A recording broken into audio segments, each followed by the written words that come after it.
Hello नमस्कार जय हिंद। आप सभी का स्वागत है आपके अपने यूट्यूब चैनल जीतू एजुकेशन अड्डा में।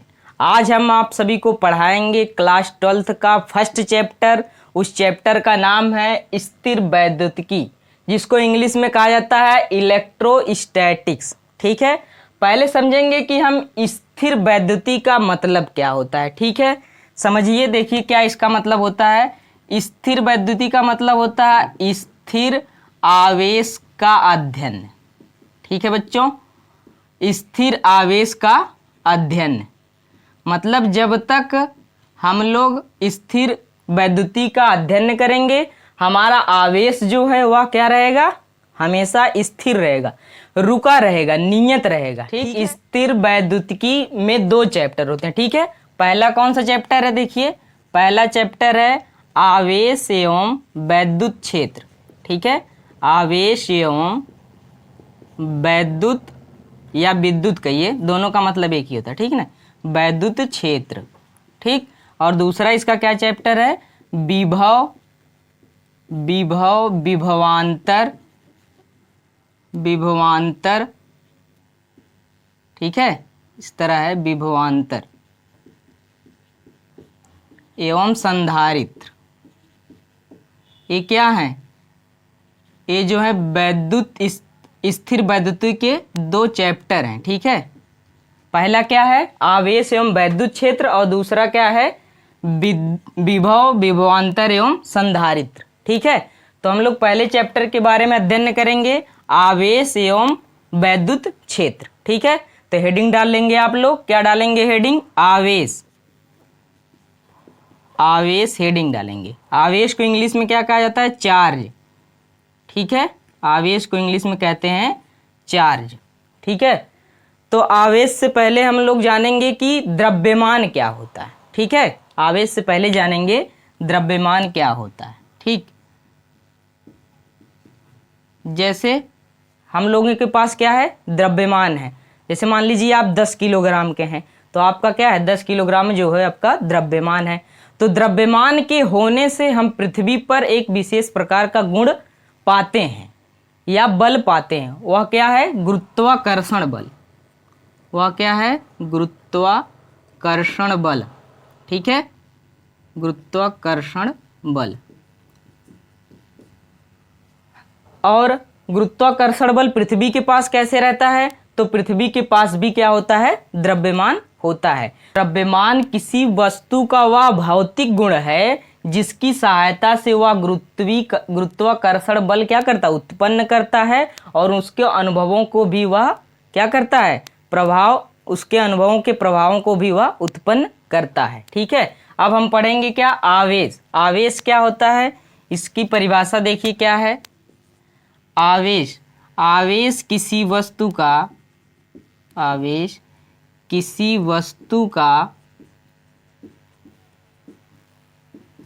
वस्तु का वह भौतिक गुणधर्म है, वह भौतिक गुणधर्म है, वह भौतिक गुणधर्म है जिससे या जिसकी सहायता से, ठीक है यहाँ कर दीजिए, जिसकी सहायता से वह चुंबकीय क्षेत्र, ठीक है, वह चुंबकीय क्षेत्र एवं चुंबकीय एवं वैद्युत क्षेत्र उत्पन्न करता है।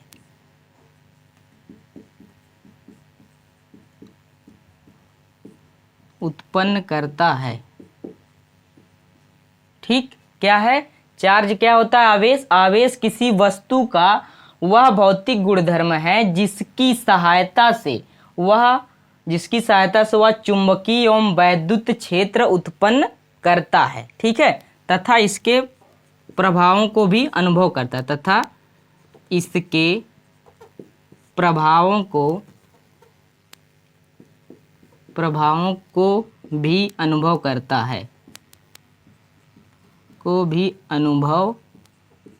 करता है, ठीक है, ये क्या है, इसका ये एग्जैक्ट डेफिनेशन है। ठीक है, तो यहाँ पे क्या निकला कि चुंबकीय क्षेत्र एवं वैद्युत क्षेत्र। ठीक, जैसे यहाँ पर द्रव्यमान क्या करता है, गुरुत्वाकर्षण क्षेत्र भी उत्पन्न करता है जिसे गुरुत्वीय क्षेत्र कहते हैं, और क्या करता है, गुरुत्वाकर्षण बल भी उत्पन्न करता है। ठीक है,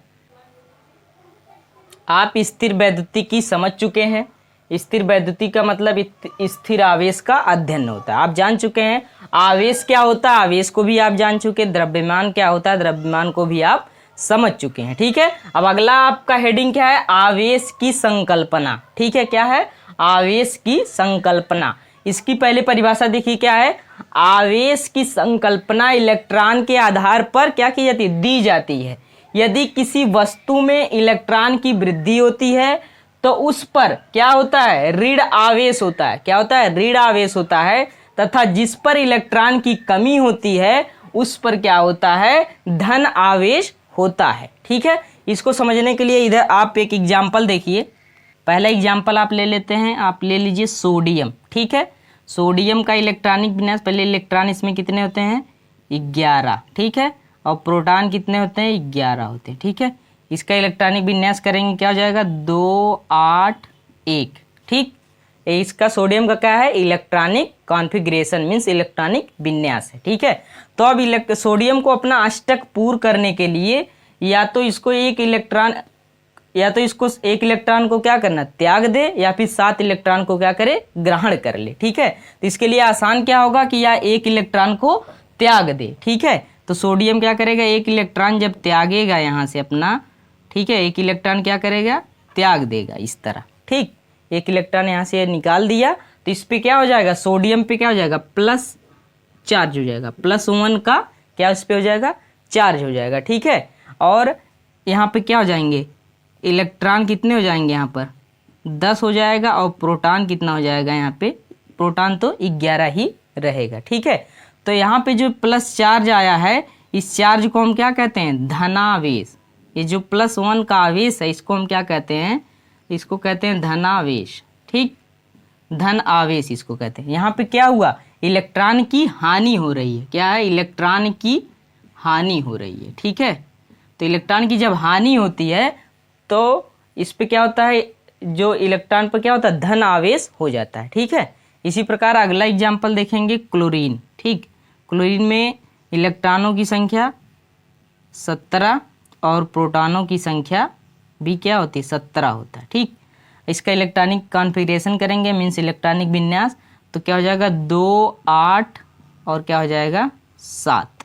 ठीक, इसका क्या हो गया, इलेक्ट्रॉनिक विन्यास हो गया। तो 2 8 7, तो क्लोरीन को अपना अष्टक पूरा करने के लिए या तो 7 इलेक्ट्रॉन अपना क्या करे, त्याग दे, या फिर एक इलेक्ट्रॉन को क्या करे, ग्रहण कर ले।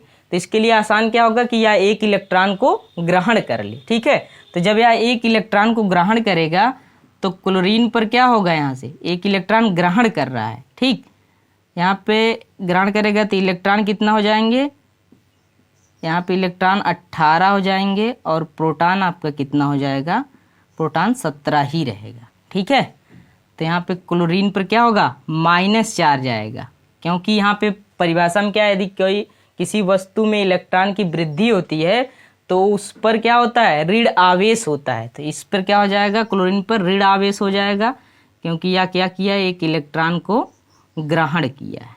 ठीक, इस प्रकार एक इलेक्ट्रॉन को यह ग्रहण किया है। ठीक, और इस माइनस वाले आवेश को क्या कहेंगे, ऋण आवेश। इसको क्या कहते हैं, ऋण आवेश। यहाँ पर क्या हुआ, इलेक्ट्रॉन की वृद्धि हुई है। क्या हुई, यहाँ पर इलेक्ट्रॉन की वृद्धि हुई।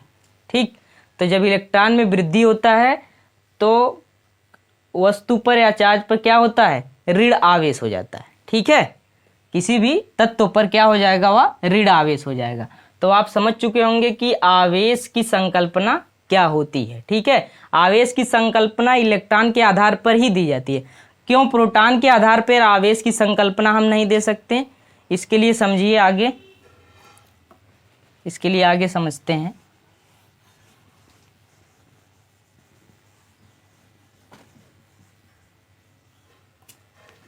कोई आपसे पूछ दिया कि आवेश की संकल्पना इलेक्ट्रॉन के ही आधार पर क्यों देते हैं, प्रोटॉन के आधार पर क्यों नहीं दिया जाता है। ठीक, जैसे मान लीजिए यहाँ क्या है, आपका वेट क्या है 20 किलो है, ठीक है 20 किलोग्राम, और किसी और का वेट कितना है मान लीजिए 40 किलोग्राम।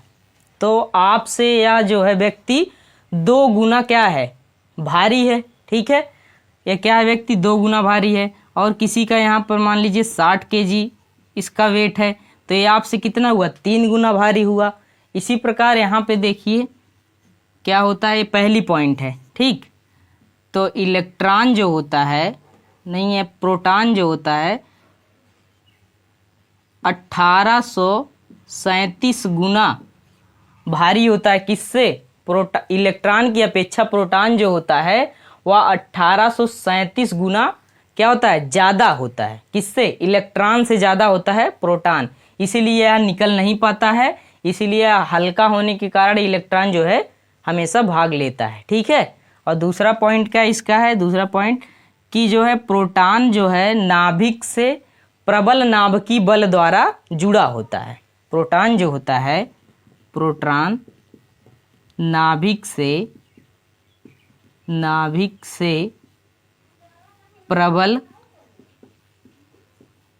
ठीक है, प्रबल नाभिकीय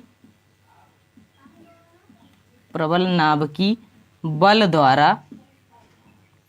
द्वारा जुड़ा होता है। ठीक, जुड़ा होता है, तो यही इसका रीजन है। इसीलिए आवेश की संकल्पना को हम लोग इलेक्ट्रॉन के आधार पे ही देते हैं, प्रोटॉन के आधार पे नहीं देते हैं। हम आशा करते हैं कि आप स्थिर वैद्युतिकी समझ चुके होंगे, इसमें आवेश भी समझें आप और आवेश की संकल्पना को भी समझे हैं। ठीक है, तो यदि यह वीडियो आपको अच्छा लगा हो तो इस वीडियो को ज़्यादा से ज़्यादा अपने मित्रों के साथ शेयर करें, और यदि आप हमसे जुड़ना चाहते हैं तो इस चैनल को सब्सक्राइब करें। मिलते हैं किसी अगले वीडियो में अगले टॉपिक के साथ। जय हिंद।